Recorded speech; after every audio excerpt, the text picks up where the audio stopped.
Hello, BookTube, and welcome back to GarbAugust's, the BookTube event your mother warned you about. This is an event created by Ollie and Criminali, and it is designed to celebrate garbage. We are reading trash for the month of August, an epic reading of trash for the month of August. And I've been having a blast. I've been reading a lot more trash than I've been talking about on this channel, but I wanted to get back to talking about it because I get great responses from all of you about trash, and also I'm rather touched by the fact, in addition to videos about trash books, I've also been making videos about trash, what it is, how you can spot it, whether or not you should read it, and I've been getting a lot of really good emails from people saying, "Boy, that really made me think about what I read and what I think about it and whatnot," and quite a few people I've been very happy to see are feeling liberated by GarbAugust, as I believe they should. I think that's one of the main points of the event, is that there shouldn't be any guilt associated with anything that you read, garbage or otherwise. The people who try to make you feel guilty about that sort of thing are not worth listening to. Garbage can be enjoyed. I have made my points already about how if you enjoy it to the exclusion of all else, you are hurting yourself as a reader. Not in any puritanical moral judgment, but only the muscles of your reading mind. You are making it harder. You are ruling out the chance that you could enjoy more complex or nuanced stuff. And all of that warning was based on what I hope is an obvious truth, which is that there is a difference between trash and good stuff. There is a difference. It's not all subjective. But that's another subject. We're coming to it. Before GarbAugust is over, I intend to make that video, Garbage and the Critics. But for now, I went to a book.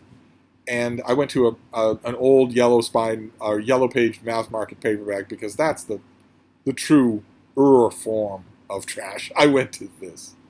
Thongor and the Wizard of Lemuria by Lynn Carter, who originally wrote this as, I think, just called The Wizard of... Does it say? Yeah, The Wizard of Lemuria was the original title of this. Look at that cover. That's a horrible beast, Snake Man, perhaps, menacing a young woman, and that's Thongor up there on the porch. He's not starring in his own cover, but isn't that evocative? How wonderful! How could you turn down reading a book like this? And this is Lynn Carter writes in his introduction to this book that he got a chance with this once Thongor took off. This was the first Thongor novel set in Lemuria. Thongor is a gigantic, strapping barbarian, very much along the lines of Conan. And the original version of this, The Wizard of Lemuria, was cut just a little, rearranged just a little by editors in an attempt to polish a turd. And when he got a chance to write, to produce it as a book called Thongor and the Wizard of Lemuria, after Thongor became a minor hit with fans, Lynn Carter made sure not only to put in all the stuff that had been taken out and expand wherever he could, but also to write a slightly gloating preface telling the reader that he did. And that's what this is. There's an ancient race of snake men who are trying to take over the world. And gradually, through many different digressions, many different twists of plot, Thongor, like for instance, he kills somebody in like page 2. Gradually, Thongor is brought into an organized resistance to those creatures. I don't want to block my own little lizard being. But you don't read a thing like this for the well-orchestrated plot. You really don't. Instead, you read it for trashy passages. I shall read you one. The leader of a town has been unceremoniously dumped from his horse by Thongor. Now, the town has a ruler, a Sark, but it also has a druid priest behind the scenes pulling the strings, and Thongor knows that. And he is a shrewd manipulator of the psychologies of weaker men, and all men are weaker than Thongor. So this is the scene. The Sark was nearly raving with blind fury, to be hurled from his own throne by a naked and unarmed prisoner, sprawling on his back, feet waving helplessly before his own nobles, and ringed about with guards. Spitting curses, he staggered over to where the guards held Thongor and struck him in the face again and again with his hand, the many gaudy rings that adorned his fingers cutting into Thongor's face. The barbarian laughed at him. Yes, to the arena with this vomit of the north. We'll see how this hero fares pitted against our pets. The Sark snarled with fury.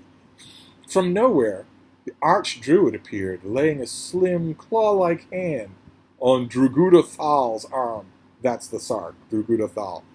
No, my lord Sark, we must put him to the torment. We must find the stone. This druid thinks that Thongor knows where a mystic artifact is, and the torment is a way to rip it out of his mind. Who's Sark of Sargol, Snakeface? Thongor grinned. You or that slime-eating old vulture? I'll wager he tells you when to change your breeks as well. The Sark went livid with rage, spitting and snarling. We've already told that he's raving with rage. Now he's livid with rage. He shook off the restraining hand of the druid. Drugundathal rules in Sargol, filth, and when you face my pets, it is before my throne you shall grovel, whimpering with terror. Thongor only laughed mockingly. Away to the pits with him. At noon he shall die in the arena. I swear it by all the gods. So it's worked. He's not going to be tortured. He's going to go to the arena. And if you've read any sword and sorcery novels, that's not a good place to send your gigantic northern barbarian. He's going to turn it to his advantage. He does. and he has one narrow escape after another, just hacking and killing his way throughout the whole novel until finally he gets his sights squarely put on the snake men. I'm not 100% sure why Thongor became popular with readers. I have a suspicion that the easiest answer is probably the right one, that he was just a lot like Conan. He's just a complete ripoff of Conan. He's basically a mimeograph, except that Lemuria is a different fantasy world than Conan. That's all. It still has prehistoric beasts and weird creatures, and it's still chock-a-block with sorcerers and evil beings under the guise of human beings, and also luscious ladies who can divert Thongor's attention in a few moments when he's not brisketting people. I think that's probably what did it.